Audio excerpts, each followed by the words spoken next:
I'm there to celebrate the 50 years of Saturday Night Live. So we all make our way onto the stage. I find myself being jostled, and I'm right behind De Niro, and I bump into him, and he turns around, and he has that, that particular expression, which it's just like, "How can you support that schmuck?" And I just said, "I love you." In this episode, I sit down with comedian and actor Rob Schneider, author of You Can Do It. Speak your mind, America. We are appealing to people's fears and their desires more than their logic of what's best for them. Sony lot, the Fox lot, Warner Brothers lot, those places in 5 years will just be real estate. And I think it's their own decline. He explains why free speech is vital to a divided society. We're not China. In China, they give you one party. They tell you who to vote for. That's it. We're America. We got freedom. We get 2 parties. Can we at least vote for the other party? Behind his humor and sharp observations, Rob reminds us of what truly matters. Sometimes in our worst moments, we must remember there's a human being inside there. Every human being is deserving of being treated with dignity. This is American Thought Leaders, and I'm Yanya Kellick. Rob Schneider, such a pleasure to have you on American Thought Leaders. Thank you. Thank you for having me. During COVID was a really dark time for me and for a lot of people. And one of my escape valves, it was 2 pillars that I clung to at that time, Joe Rogan and the Epoch Times. So every morning I wanted, what's Joe Rogan saying? And what can I read at the Epoch Times?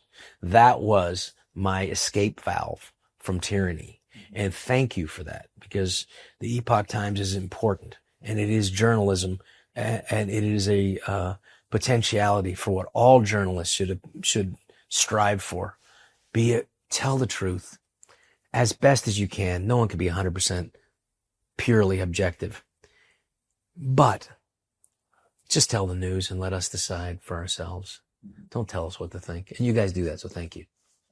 Rob, you made a huge impression on me the other night. And apparently you had talked about this earlier, and it was covered in the Daily Mail. You gave this anecdote, and the anecdote was your experience at a Saturday Night Live reunion bumping into Robert De Niro. And I want to get you to reprise that here, because and then I'll explain why. He's obviously like the heir apparent to Marlon Brando. He's an incredible, an actor of great power and esteem and all this.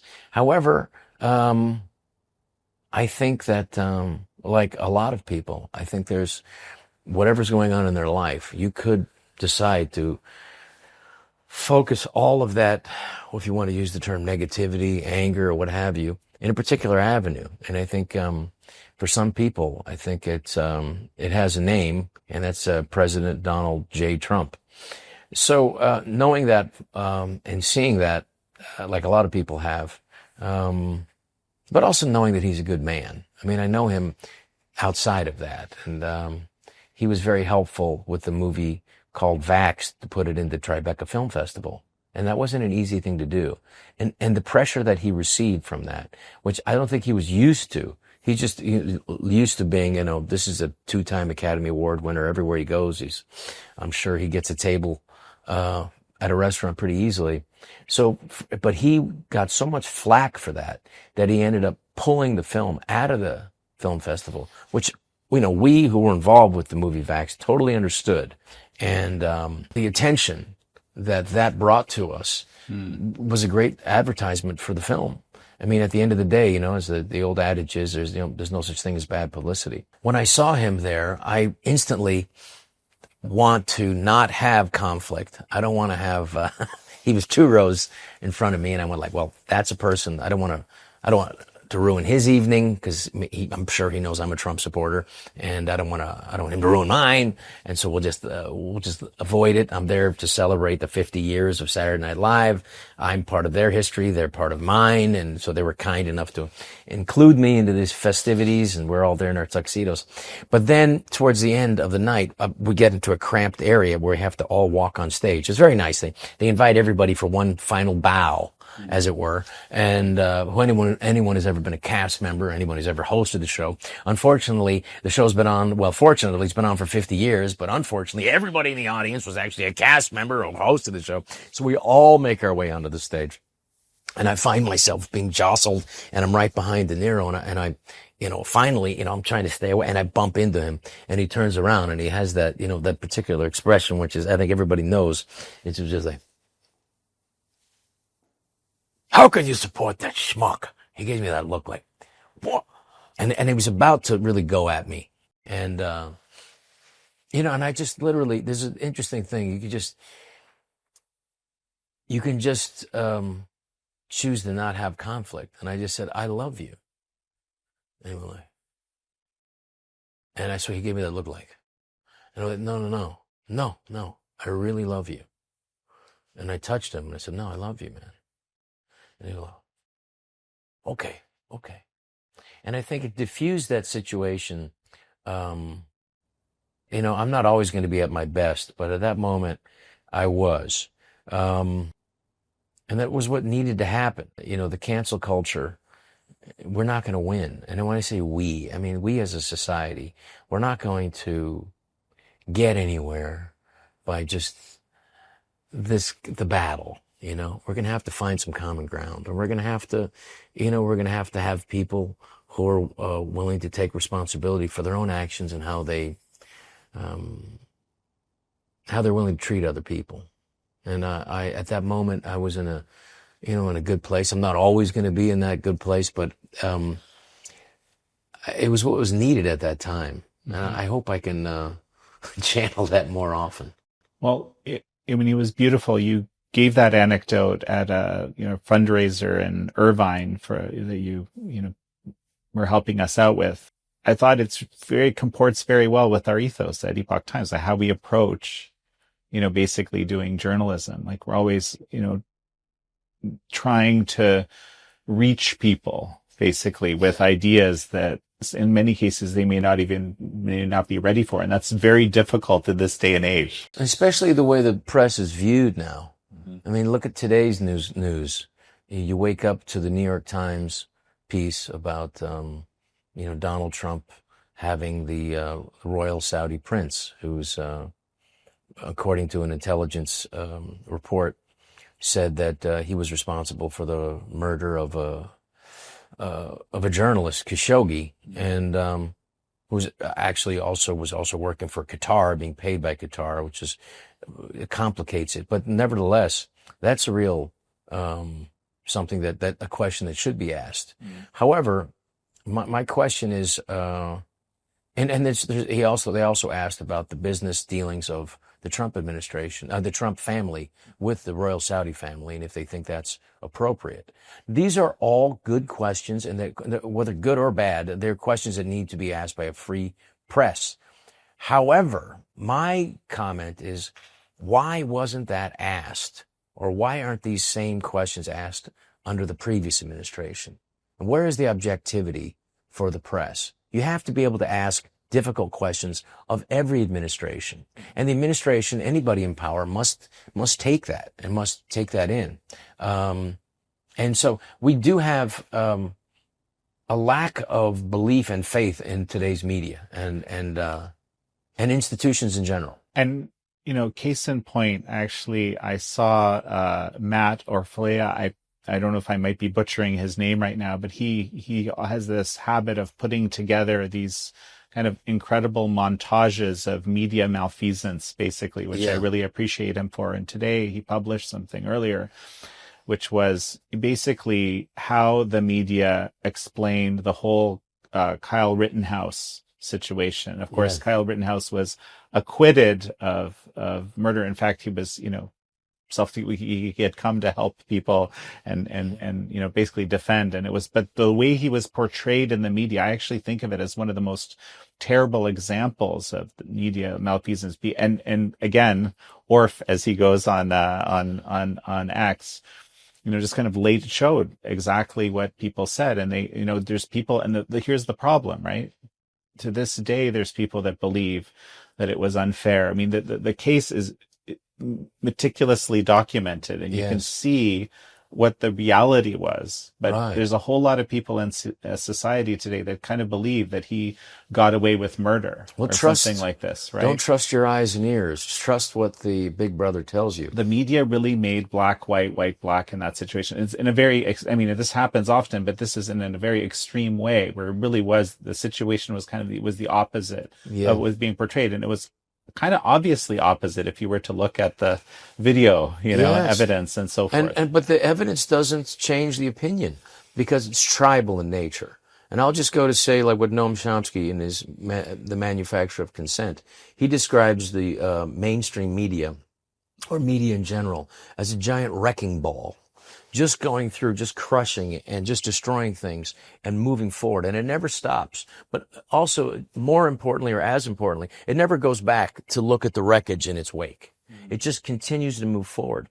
And so you have this extreme form of tribalism now, whereas the tribe is illogical because it has no empathy or no, and we saw it in the murder, the brutal murder of Charlie Kirk, where the assassin was somehow so wrapped up into this tribalism for his particular side that he just had no empathy. He cared more about the gun that was missing, that he was going to upset his grandfather by not being able to recover the gun. Then he cared about the murder of this this incredible young man, and a young father and a young husband.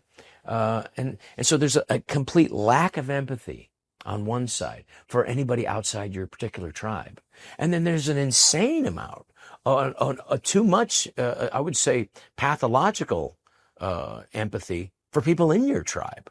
I mean, the idea that, like, you know, it's for somebody who is a criminal and someone who's, you would have, like, for someone who's in the country illegally, has been trafficked people, like this Garcia guy, and the idea that he is this father and he's been stolen. It's like, we need to look at things as best as we can. We need to have a press that is going to attempt, and it's impossible to be completely objective, but they must try. Truth-seeking, right? Genuine truth-seeking with the knowledge that you can't necessarily get all of it every time. And in fact, in some cases, very hard to get at it. But the question is, are you trying? My right? friend had dinner with the editor-in-chief of the New York Times a few years back, and he said, is objectivity something that you're concerned about? And his answer was, I believe it is my moral imperative to make sure that Donald Trump does not become president of the United States again. So what does that mean? And then it just kind of goes to show the difference, and you could see it in the headlines, the same situation of the former administration, the Biden administration, and the same situation, and the headlines are much more jarringly tribal in favor of the previous administration. So that's I think that's very telling of where we're at now, to where, I mean, it's almost, I would say not almost, but it is approaching what the former Soviet Union had. And that's why, like, my friend, like Ilya Baskin, who was from the Soviet Union and knew what it was like, said, I don't know why your country, why you guys would go and want that, but you are approaching it, and that you can't see it is communism, that is what's happening, that you can't see that is an incredible, horrible thing that you are approaching. And so what happened was that he would tell you that, Noam Chomsky would tell you that the Soviet Union, people knew that Pravda and TASS, the government mouthpieces, no one believed it. They knew it was just, garbage, that what the government wanted. And so where did they go for truth? Where did they find out what's really happening in their society? And it was person to person. What did you hear? What do you know?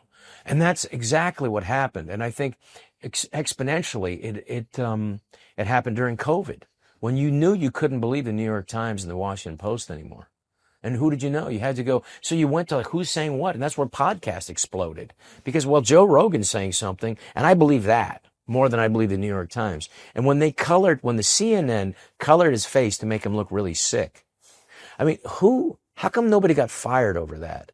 When Gupta went on Joe Rogan, he would not admit and wouldn't give in and to the fact that this actually happened. He just seemed slightly disappointed. which is not what needs to happen. If we're going to have this system of just two political parties, we need two normal, sane political parties. But for the Democratic Party to not come out and admit that the Biden administration, in fact, did day one with Facebook, with Google, with Instagram, with the tech companies, censor Americans day one and within the first 24 hours of the Biden administration, that they don't come out and say that that is egregious and that is government censorship and that is wrong. For not one Democratic senator or congressman to come out and admit that that's wrong is a stunning indictment of where we're at.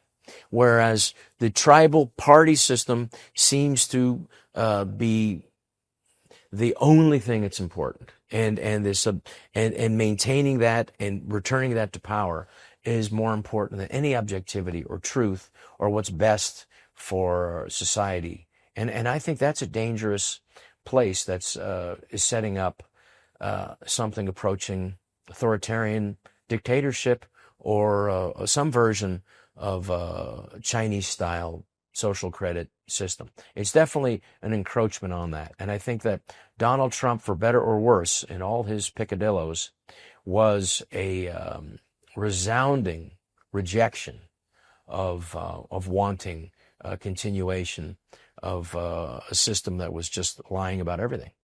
Thank you for tuning in to American Thought Leaders. In a world where spin and agendas dominate the headlines, I'm proud to bring you unfiltered insights from the brightest minds in America, from a relative outsider Canadian perspective. To keep this possible and to access even more exclusive content, in-depth documentaries, in our daily digital newspaper, consider subscribing to the Epoch Times today. It's your way to support independent journalism. Just hit the link in the description below to subscribe and unlock the full American Thought Leaders experience and so much more. You can try it today for just $1 a week. So just hit the link in the description below. And now back to the interview. You know, it's interesting that you say there was this, people understood that Pravda was not the truth. And I've always assumed that. And of course, but I also realized to me, the biggest lesson of COVID in a way was kind of the opposite, was that actually a lot of people do believe it. Yes. Well, and I didn't, because I generally, at least I think in many ways, I was sort of a bit immune to that. Not everything. But I'm always just have this natural skeptical sort of disposition, well, you're right. right? Well, the people do. Yeah. That's the difference. And Noam Chomsky Yeah. talks about that, is that's how much more insidious propaganda is in a so-called, in a free society, because people do believe the New York Times. They're more likely to believe the Chicago Tribune, New York Times, Washington Post, and they'll take that as truth. Whereas I think COVID helped melt that, or at least got a lot of people to question it. And that was the breakdown in people who, the 80 million Americans who said, we're not taking that shot. That was for the pressure that people were under. Firing, frontline workers and nurses and doctors who refused to administer or refused to take that shot. These are people who risked their lives during COVID. For them to be fired was a stunning indictment on the Biden administration. And thankfully, those workers, a lot of them have been rehired, have been compensated. And, if you don't have a choice, that's how I got into this attack was pretty basic. The last refuge of your own freedom is your own body, your body autonomy. If the government can make you take any and inject something, an experimental gene therapy or anything into your body against your will, then the government is now able to do any form of atrocity. Once they break that barrier, there's nothing they can't do. So that was a delineating line between abject authoritarianism and tyranny. And the United States and enough people said, no, we're not doing it. And that's why I think that it collapsed. So was there some specific moment? You've been very successful comedian, actor, Thank you. Now author, but there's a number of people in Hollywood who think of you perhaps like Robert De Niro did, was thinking of you that day. Maybe, Yeah. maybe even many, I don't know. But was there some, I mean, you had to make some decision at some point. Yeah, you're that, either with the Liberal Party and you like, you take a Mark Ruffalo, he could say whatever he wants against Trump and he'll still get work as an actor. But if an actor like me, or says anything, or even questions or dares question the tribe of Democrats, that's it. You're out. You're out of Hollywood. did you know that before you opened your big mouth? Well, not to this extent. Mm-hmm. I mean, when Hillary Clinton lost the election, and I tweeted, I haven't seen the Democrats this angry since we freed the slaves. That was a something that went pew everywhere. Mm-hmm. And then, yeah, they didn't like that. I remember my old boss at Saturday Night Live, Lorne Michaels, would say that the Democrats are more sensitive and they don't have quite the sense of humor to to laugh at themselves as Republicans. And I think he was right. But I didn't take that advice. I will say that objective truth, I was naive. I believed that when I met people, parents, who knew that their kids were fine, and actually as young children, they were actually meeting the markers or exceeding them. And then they got a series of shots that was required to go to school. And then the kids were never the same again. Never. This thing about autism, people don't talk about like severe autism. I'm talking about head banging where they have to wear helmets, where they're still in diapers at 18.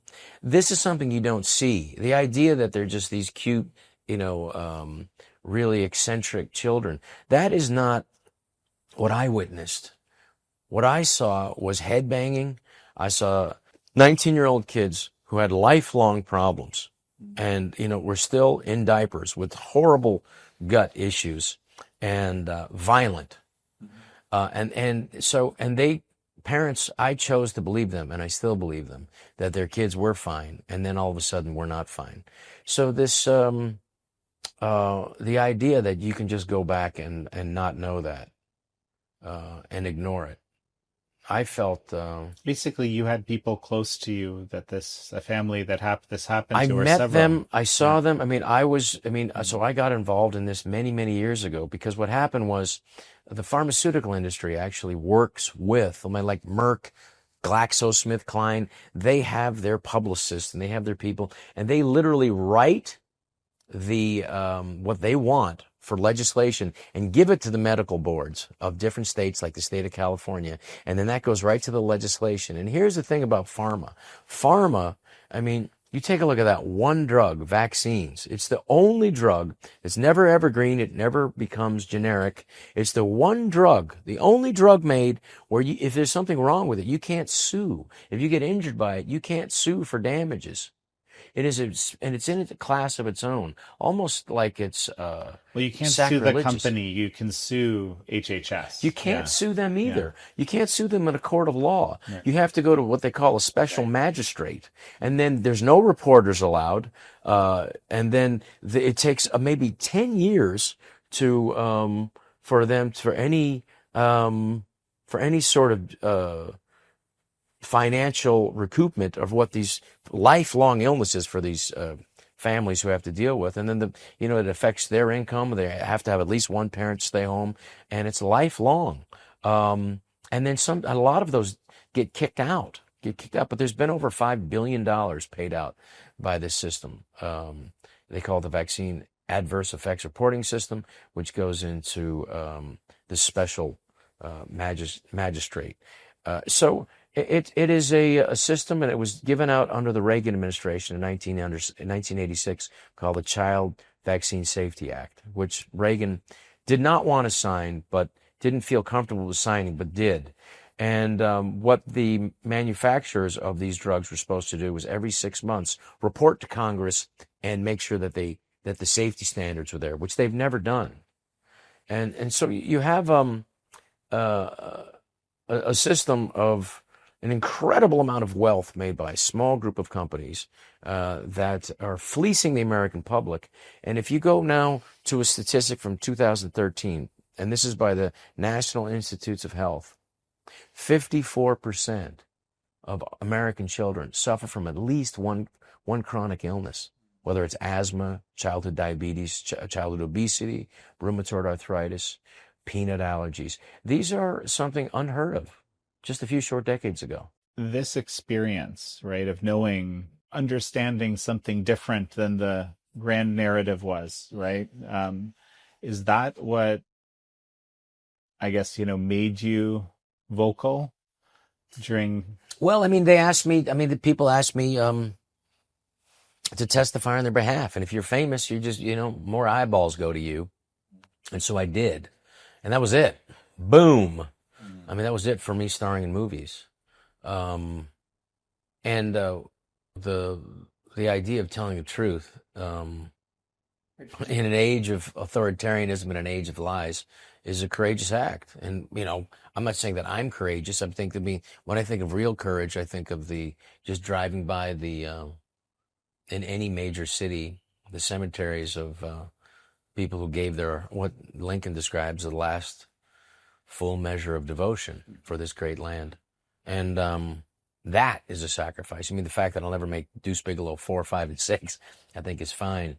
But it is, it's a bummer. It does happen. And, show business, wrong or right, they don't want any controversy. They don't want you being mouthy or anything. And that makes sense. But I do think that at a certain point, if we're going to have a society, and if we're going to have continue to have a free society, it's going to require people to step up and be courageous. And this country still allows that. It is our First Amendment right. Does it make you free of consequences? No. You just you can ask Jimmy Kimmel, who was temporarily fired, and or you can ask people who speak up. I mean, it's going to cost you. But the thing about it's really depressing was I knew Charlton Heston. Now, Charlton Heston was a conservative and a gun rights advocate. And I thought the gun rights part was kind of crazy. Now I realize it's not crazy. That's the only thing that kept us out of tyranny. The fact that, Americans have at least 400 million guns. At least. Mm-hmm. So, but I remember him being a really good American, loving America. And I remember him, this is a guy who marched with Martin Luther King early, like 1961, before it was, cause celebre. With Marlon Brando. These guys realized where the country needed to go. So we need to have equal rights. We needed to have a society that didn't judge people based on the color of their skin. And he was there. And then years later, just rejected by the liberal intelligentsia because he just happened to be a conservative. Mm-hmm. And I think that's shameful. I think that's a rot in the soul of Hollywood. And I think today's blacklisting of conservatives is the same thing. I think it's, at its core, it is adding to its destruction. And I think we are seeing Hollywood completely dismantle itself. You will not see these studios, those lots, Sony lot, the Fox lot, Warner Brothers lot, those places in 5 years will just be real estate. You will not have those stages anymore. And I think it's their own decline. I think the Actors Guild didn't help, and the Writers Guild didn't help after the pandemic, having a strike. I thought that was just completely irresponsible and stupid. And then people realize, hey, we'll find entertainment something else. There'll be more entertainment on Instagram. As a matter of fact, I think more people watch Instagram and just like do this. That's funny. That, or this. I don't know which way it goes. So I think you're going to see. You're seeing right now a rejection of Hollywood, and you're seeing an implosion of it. What will replace it? I don't know. I think what replaced the news, individual people talking like Joe Rogan, the biggest of those independent media and everybody else. I mean, when they talk about the print, the press, the free press, the founding fathers, they didn't talk about media. No media existed. They meant just the idea that you could print something. I mean, a physical press that made a newspaper. That's what they meant by it. It wasn't like CBS News or ABC or any of that. And that, in essence, what was got out during the pandemic, during the squelching of voices, and you had individual people. And what do you think? What do you say? And I think that's continued. Theo Vaughn has a bigger audience than the New York Times. He's just a guy talking, a comedian on a mic. Joe Rogan, a comedian, a really amazing wrestler and an expert on MMA. He's the biggest. He's our Walter Cronkite. How did that happen? Well, because of the just like the legislation that we have, the senators and congressmen, they no longer write laws anymore.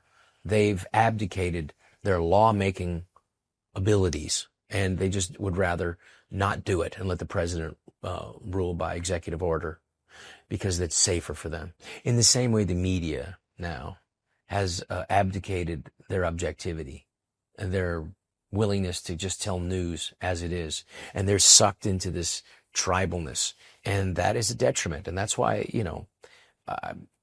this ever-shrinking CNN audience, the ever-shrinking New York Times audience, who is it for? Owned by a billionaire who doesn't have the same laws as the average American, doesn't pay taxes. So you have the very, very top not paying any taxes.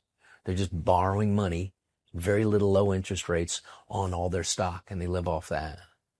Very much like Getty, same thing. He never just kept buying art and art and art, kept buying all this, didn't have to pay taxes. So who pays taxes? The donkeys, the middle class, 42% of Americans. You pay nothing, and then there's the super rich, and then there's all of us in the middle.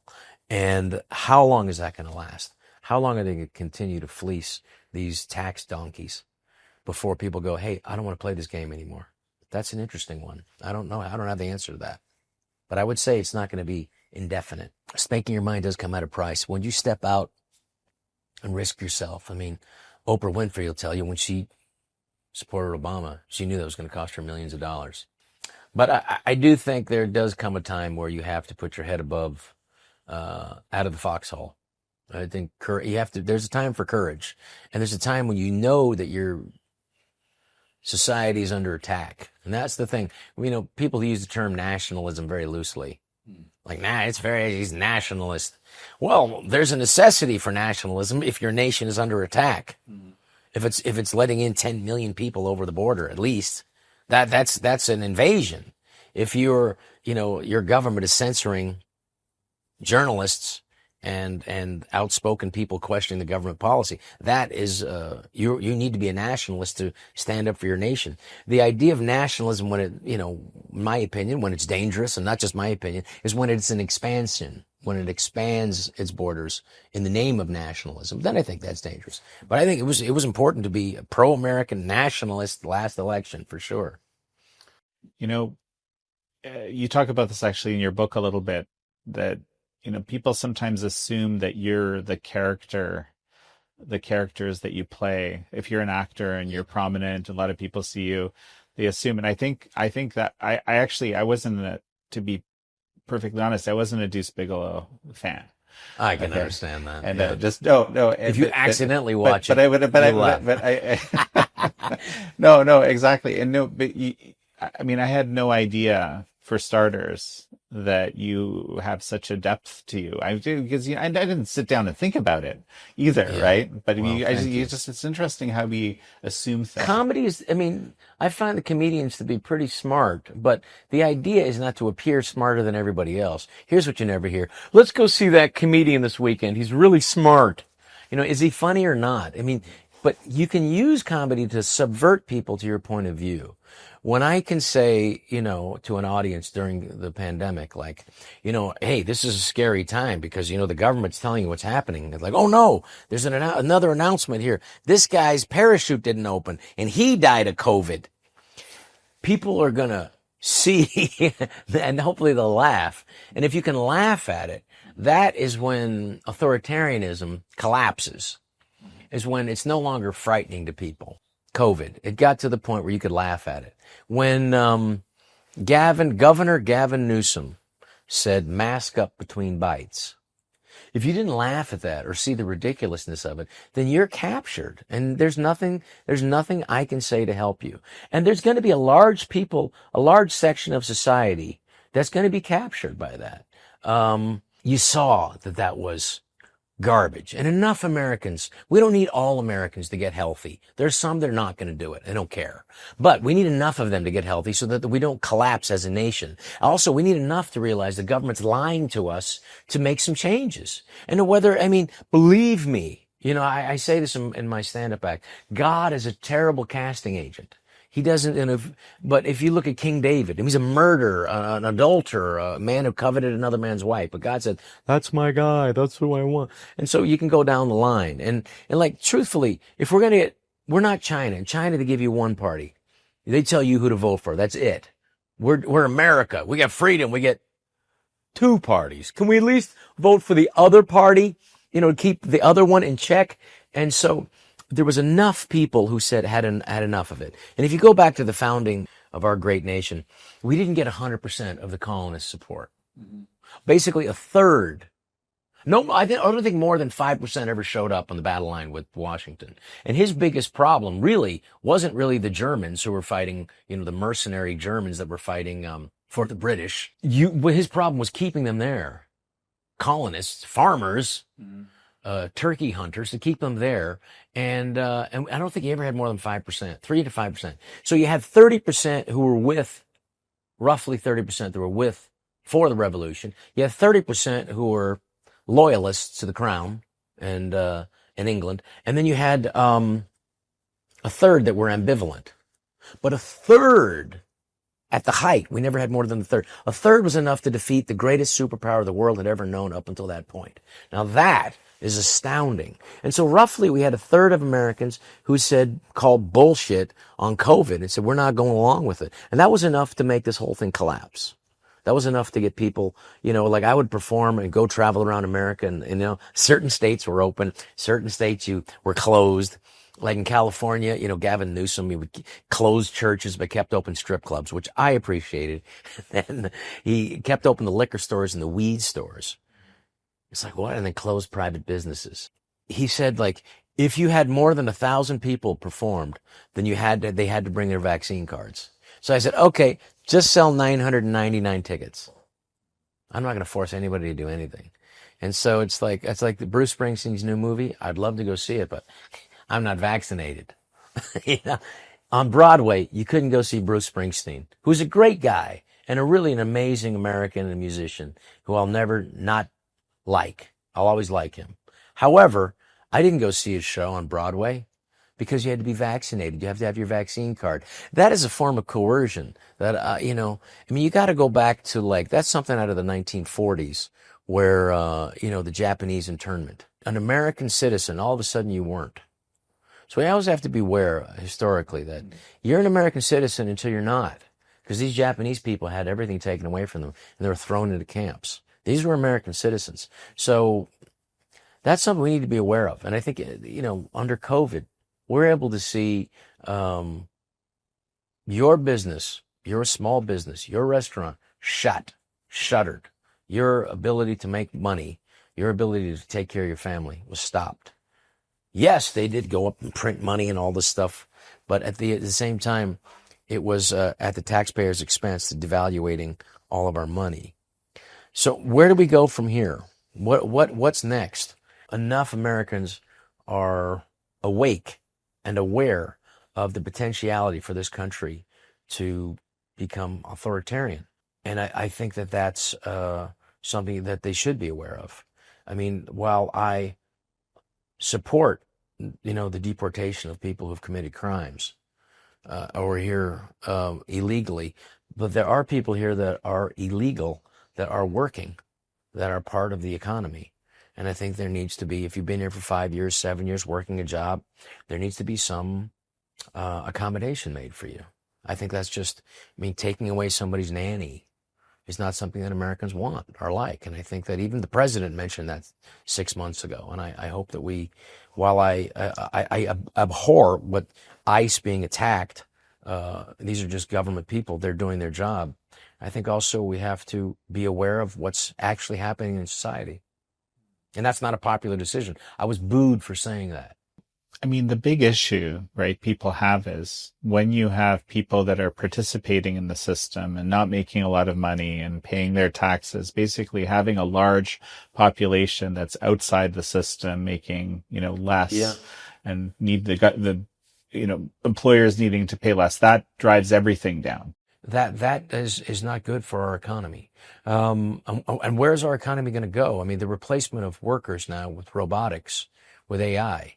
I mean, okay, that's going to happen, but who's going to be able to afford to buy those products? This is made in China. There's 150 million workers who know how to make incredible products that, okay, but if we don't have them made in America, who's going to buy the Apple phone? And are we going to head towards, what most of humanity has been? Very few rich people and a lot of poor people. Mm-hmm. So the United States, if you look at 1955, was the peak of, I think the peak of American power worldwide. And also, you're also dealing with the fact that, Europe was destroyed and Germany was rebuilding and by the Marshall Plan. And Japan was rebuilding by the Marshall Plan. And you had about 55% unionization, over 50% in 1955. So you had a real working class and literally half of Americans were really, kicking butt and participating in the system at a high level. And then you see, now both parents have to work and you're seeing a tougher America, a less prosperous America. You drive through, like I did, through West Texas, and you see town after town after town of shuttered businesses, and these places are struggling. Now, AI coming in, is that going to give enough jobs for people? At some point in America, decided to stop making stuff, to stop being some sort of manufacturer base, and those jobs were gone. But what replaced it? I mean, it's just, we can't just be a financial system, or we also can't just be a system that takes care of sick people. I mean, the healthcare jobs are very plentiful because we have a population that's very sick. So, I mean, where are we going? If we don't get enough Americans healthy, it doesn't matter, Democrat, Republican, we will collapse. Our healthcare system is at a breaking point. If we continue to go the direction we're going, in 10 years, I believe will be unsustainable. And you just have to look at the numbers. I mean, Robert Kennedy, who's a very good man, talks about they want to give Ozempic as a way for every American. Well, it's $1,500. So if you give it to every person who is obese, and unfortunately, it's around 40% in America, that it's $1 trillion. We can't afford to do that. So how are we going to break this system? We have to get, just like the 30% of Americans that supported the revolution, we need to get 30% of Americans at least to get healthy, to get as healthy as possible, to not become part of the medical industrial complex of illness, of just treating symptoms. If we don't do that, then it doesn't matter who you vote for. We're just going to have to continue to print money, and it's going to be completely siphoned off to the medical industrial complex and also to insurance. So that's super interesting, because I know that, free speech has been a center point of your, let's say, advocacy, right? I explored that extensively on this show. But for you, it's like you're making a point of saying, I need to help Americans, 30% of Americans, figure out those basic health realities, healthcare as opposed to medical care or disease care, as some guests have said. Yeah, exactly. How do you think it's going? I think we're in a really tough place because Congress can't legislate now, because the Senate, you need And unless it's a money bill, you need 60 senators to go along with it. You're not going to get 60 senators to vote for anything. So what HHS is doing is the only thing they can do. They can cajole these giant food conglomerates to stop making stuff, making people sick. And they're going to be coming out with new food guidelines. I remember Bobby Kennedy Jr. The HHS secretary was just talking about that. So that seems like a very positive. If you go by the food pyramid, you are going to be obese. Absolutely. And, we've been lied to since the early 70s when the sugar, it's easy to do the Edward Bernays, who was the godfather of propaganda. Wrote the book on it, and it was able to figure out how to manipulate the public into doing things against their best interest by appealing to their desires as opposed to what's good for them. But he said it was for the good of society. Well, he believed capitalism required consumerism that was kind of a quiet consumer. You just keep him buying stuff, and in the capitalist society, they'll be happy. And he didn't mean that he genuinely believed that. However, the manipulation by approaching things by people's desires is exactly what's happening in our political sphere. We are appealing to people's fears and their desires more than they're feeling to their logic of what's best for them. And if you look at Franklin Delano Roosevelt, President Roosevelt really believed that an informed populace, that the American people are good people, and if they just get unfiltered, correct information, they're going to make the right choice. And I believe him exactly. And yet what we've gone now is we have our political leaders don't really believe that. And they feel like they have to give them tailored information so that they're going to do what they want or do what, and so it's just, the term was the 19th century Englishman, I forget his name, it said, he could describe people and citizens as the herd, bewildered herd. Our leaders see us as cattle, bewildered herd, not a smart herd of cattle. They're trying to figure out, and then bewildered, confused, not knowing what's happening, scared, and that's how we're treated, and spoon-fed information. What I believe, you need to be honest with the American population. You need to be the American citizen. You got to tell them what's really happening. This cannot continue. We can't stay at $37 trillion of debt. We're going to blow up the system, which, Dr. David Martin talks about, how they're just going to zap the system and blame China, Iran, Russia, or somebody and just start over, which is going to cause mayhem. And who knows what that's going to be like for a long period of time. But we cannot continue to just print money forever, and pass the debt on to our great grandchildren. That's an unsustainable system. To continue to have our population unhealthy. I mean, the Chinese must love it. Their greatest enemy, the biggest superpower the world has ever known, the United States of America, now has a sick population. We had higher percentage of people die in America of COVID because they were unhealthy and overweight than any other country in the world. And if that's not a wake-up call, if people don't come to their senses and take personal responsibility, and that's what needs to happen. We must take personal responsibility for our own bodies, for our own freedom, we must be courageous about that, or we're not going to continue. And that's when I went to Berkeley, which there was a riot last week, and I was supposed to go with Charlie Kirk, and I asked him over the summer, I said, let's do another university. It was so fun, and it was fun because you had people challenging us. To be a vibrant society, we must be able to be challenged. We got to challenge ourselves.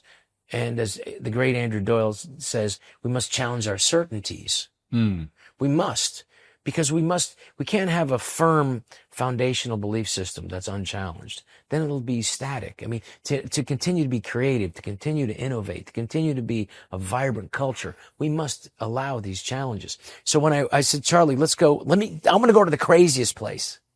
And he said, well, let's go to Berkeley. And so we went. I mean, he was murdered in front of his children. And I'm not quite sure how to filter that. There seems to be such a dis-ease in our culture and a lack of the most basic human dignity, compassion for this man and what happened after. It exposed so much ugliness in our culture that I don't think it's always been there. I think we're at a point where somehow that is accepted by a large group of the populace. So I went alone after his murder, and I went with his mentor, Frank Turek, and there was a group of people at Berkeley who rioted outside and set off tear gas and devices that sounded like gunfire, threw things, spit at people, and the police and the Berkeley, the University of Cal Berkeley, to their great shame, did not prevent those people from interfering. And I include the Berkeley police in that. They did not allow a corridor to get everybody in there. And that's very shameful, because that is 1964. That was the free speech movement in universities. And it wasn't for just one side, it was all sides. So for them to fall so deeply off that precipice against, and to fall into a abyss of censorship is shameful and unfortunate. But it exposes where we're at least. And I think I'd rather have it out in the open. That's why free speech is so important, and the idea of censoring. I mean, the Democrats, during the election, Tim Walz said, free speech doesn't include hate speech. Okay, well then who gets to decide what hate speech is? And then the government's always going to decide hate speech that, or to limit speech that helps and supports what the government is trying to accomplish, which is to squelch dissent of people who are not going along with their policies. Democrat or Republican, it's the same. So it was disappointing, but at the same time, I was buoyed and encouraged by the students, Turning Point USA students at Berkeley chapter, who showed up. Over 1,000. To come kind of full circle here in our conversation, the thing that when I've been discussing the Charlie Kirk's murder and the whole situation, he personified this kind of person that would try to reach out with love, even to people that clearly didn't disagree. It didn't mean he would agree. It didn't mean he would validate, but he had this particular approach of not treating that other person as an enemy, but just someone that was perhaps mistaken.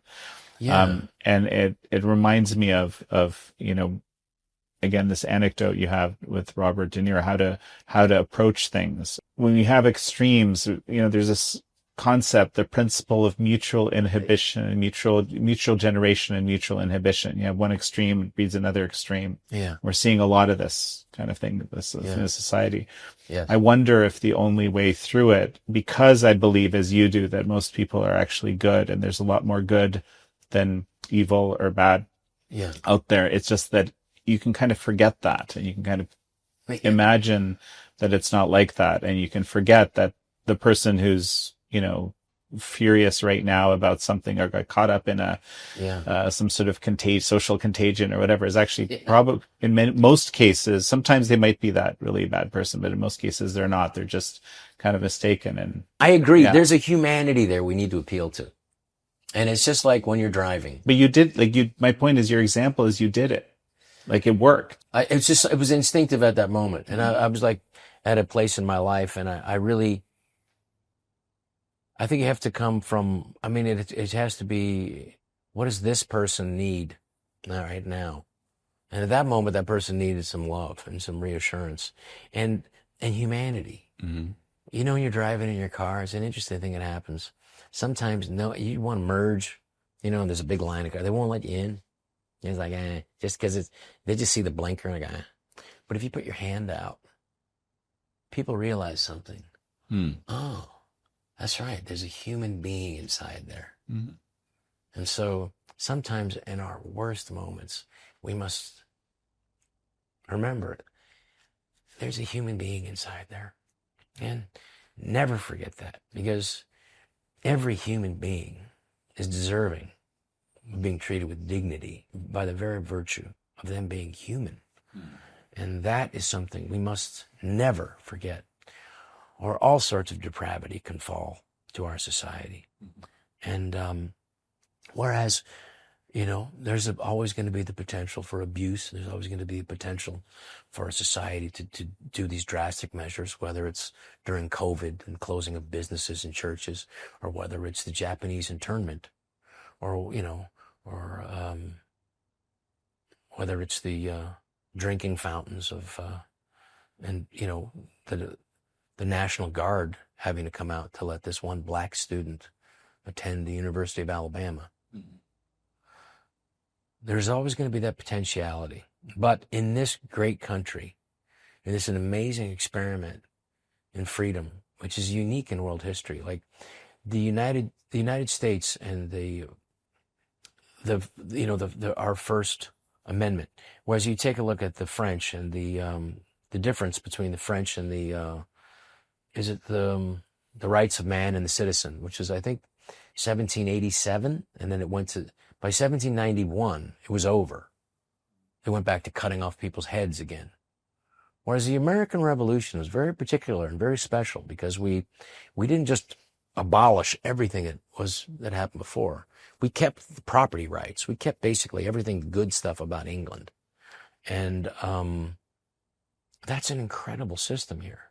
That this is not an accident that the United States, people all over the world look to our free speech as a beacon for freedom. All over the world, people look to this. So it is not just important for the United States, but in all its imperfections. And it'll always have the potentiality to do something. But because of that free speech, which was, I love that they put that before guns. They could have easily, the founding fathers, guns first. But they said, they realized, and George Washington specifically realized, there's something that was more important than guns, there was another weapon, the weapon of our words, to enshrine and to continue our freedom, to question our government without the government being able to imprison you or murder you. But even deeper than words, freedom of your soul, right? Yeah. The freedom of conscience. I mean, that's me embellishing a tiny bit here, but. Well, yes, but also, because freedom works both ways, freedom of speech. Like the other day when I was, last week at the University of Cal Berkeley, the thing about freedom of speech is it works, it's bookended. It's not only the ability of someone to speak their mind, it's also the freedom of someone to listen to it, for someone to can hear that, and they can take that information and that speech, and then they can interpret that how they want. And that's why hearing bad ideas is just as important as hearing the good ideas, because then you could decide, I don't want that. And the idea that the government's going to be their, the citizen's nanny to protect them from some sort of speech that could endanger them. I think that's something that is abhorrent. And something that is goes against what Franklin Roosevelt thought of Americans. These are good people. Give them the information, and they're going to make the right choice, always. And Americans are really good people. And yes, we can be inflamed and we can be tribal, but we can also meet people in the middle, and we can move away from that tribalness. And in that moment with Robert De Niro, it was just a simple gesture of appealing to somebody. And saying, look, whatever you're feeling about it is not going to interfere, and I'm not going to feel that way about you. I love you. And that's powerful. And I think at the end of the day, if we can really take that Christian ethic of showing that light, it'll always overpower darkness. Well, Rob Schneider, it's such a pleasure to have had you on. Thank you, Jan. Thanks for having me.